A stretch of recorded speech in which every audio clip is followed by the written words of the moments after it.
আসসালামু আলাইকুম ওয়া রাহমাতুল্লাহি ওয়া বারাকাতুহু।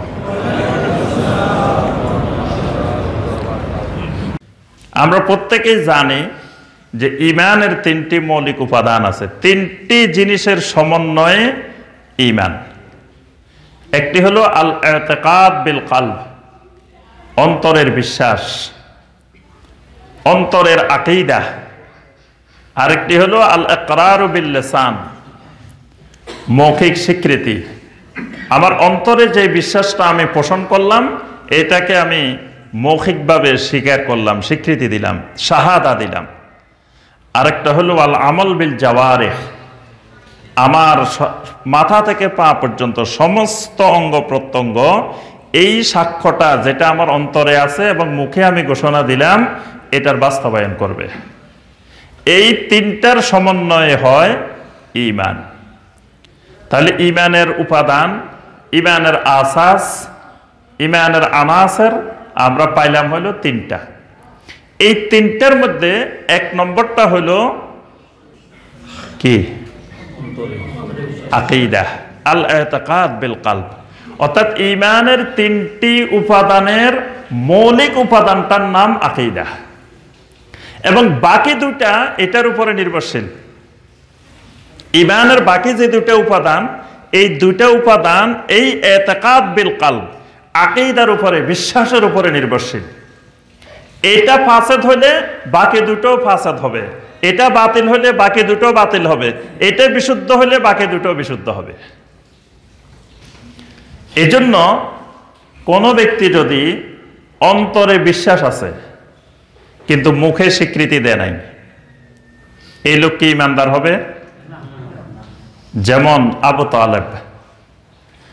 তালেব অন্তরের দিক থেকে আল্লাহ রাসূল সাল্লাল্লাহু আলাইহি ওয়াসাল্লামকে সত্য নবী, হক নবী সব তার অন্তরে জানা ছিল, কিন্তু মৌখিকভাবে সে স্বীকৃতি, শাহাদা দেয় নাই।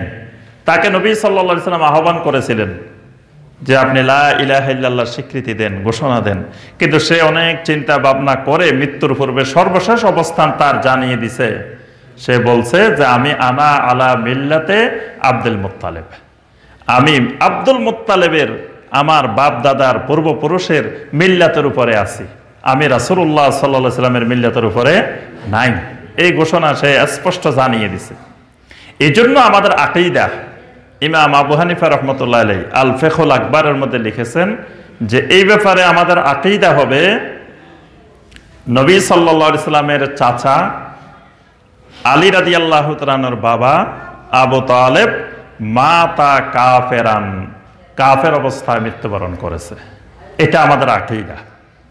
তাহলে এই লোকটার অন্তরে জানতো, সব বুঝতো, কিন্তু সে লোকটা মৌখিক স্বীকৃতি দেয় নাই। এই জন্য ঈমানের গুরুত্বপূর্ণ উপাদান শাহাদা। আবার মুখে স্বীকৃতি দিছে কিন্তু অন্তরে বিশ্বাস করে নাই, এরকমও ছিল। এরকম কে? একজনের নাম বলেন তো। আব্দুল্লাহ ইবনে উবাই। আব্দুল্লাহ বিন উবাই সে মৌখিকভাবে স্বীকৃতি দিছে, কিন্তু অন্তরে তাদের বিশ্বাস ছিল ভিন্ন রকম, আকীদা ছিল ভিন্ন রকম।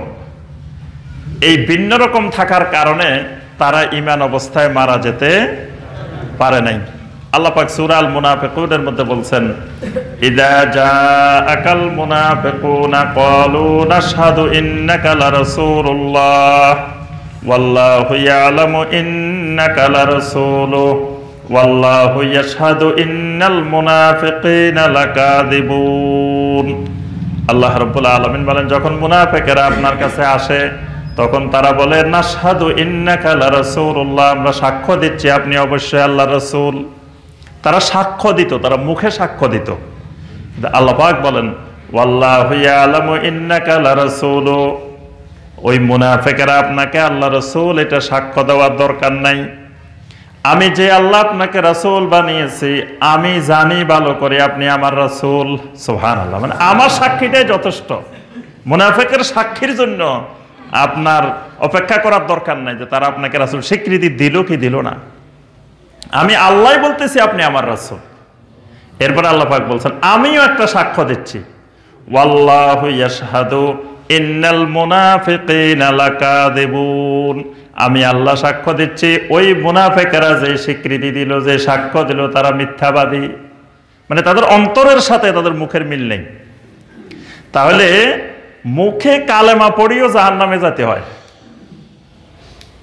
অনেকে কয় লা ইলাহা ইল্লাল্লাহ বললে আর জাহান্নামে যাওয়ার সম্ভাবনা নাই। আমাদের দেশের ম্যাক্সিমাম মানুষের অভ্যাস, মানে আকীদা, বিশ্বাস হলো এরকম যে একবার লা ইলাহা ইল্লাল্লাহ বলছে সে আর জাহান্নামে যাবে না।